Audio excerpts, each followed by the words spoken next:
Tracing the roots of one's ancestry, especially from a different country, can be a very fulfilling journey for many people, but when one's great-great-grandfather was a king, the journey seems to be even more special, as it also involves the history of a nation, or in this case, two.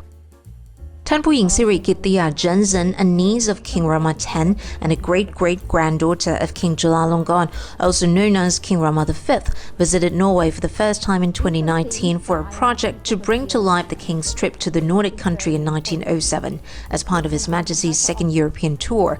The outcomes are a documentary and a photo exhibition in 2020, and most recently, the launch of a book on the journey titled 100 Years Between.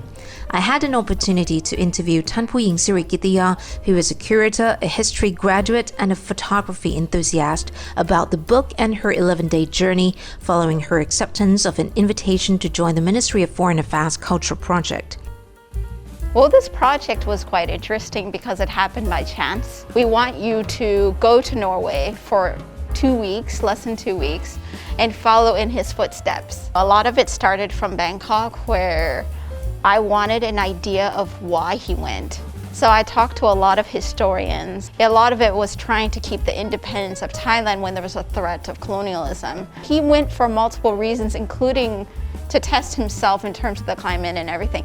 So this is something I looked into, and when I went, I had that in mind, and looking into everything, trying to find these links in his letters, which was nature. We did follow every place that he did, but what I did differently wasn't changing the location, but the perspective, because I want people to see that in one location, multiple people can see different things. The 246-page book features not only the photos ท่านผู้หญิงสิริกิติยา took herself, but also historical pictures, a collection of private letters the king wrote to his daughter Princess Nipa Nopadon about his journey, and personal impressions of the European countries he visited, and the letters ท่านผู้หญิง wrote a century later. As much as the trip was personal to ท่านผู้หญิง, she also saw how it was personal to her royal ancestor. And I think for a job to come out well, for a curatorial project, you need to feel that it's personal because it's something that you're creating. And it's also personal because I'm getting to know my great-great-grandfather. We never met because of the time that separates us. All the letters were me writing to my great-great-grandfather as though we were writing each other. In the letter, I talk about a hotel that he stood in front of but didn't take a photo of. There's a photo of him standing in front of, like taking a photo from it. I took photos of it, and I said to him, very interested in the idea that history doesn't change, but that it's the exterior that evolves. It's something that he talked throughout on how grand it is, how almost frightening it is, how unpredictable it is. The trip has also helped ท่านผู้หญิง get to know Norway. Even the nature feels something that is bigger than us. It humbles you.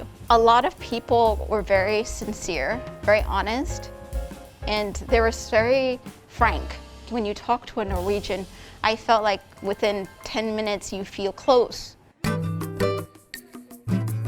At the launch, Thailand's Foreign Minister Don Pramatwinai brought to attention a portrait of the king's entourage in Norway, featured on Thailand's 100-baht note.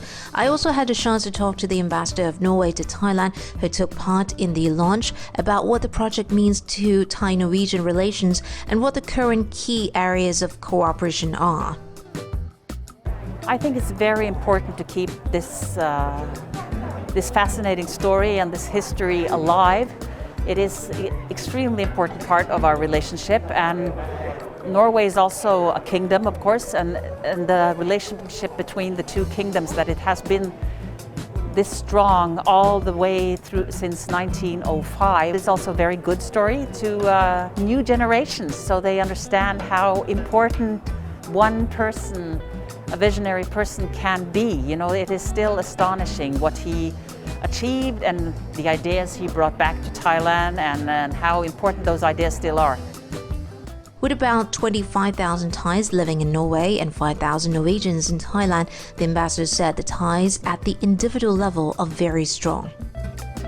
Our successes these days, or I would have to say also pre-pandemic also, is our commercial relationship and the people-to-people relationship. Very many Norwegians come to Thailand to visit, but also to retire here. And even more Thais are living in Norway, so there is a strong connection and integrated families. On the commercial side, Thais demand a lot of Norwegian seafood, especially fresh salmon. During the pandemic, the numbers have gone up all the time. Also in the scientific field, we have had exchanges of experts coming to Thailand and also going to Norway. Hatay Deshikit Renan reporting for Thai PBS World.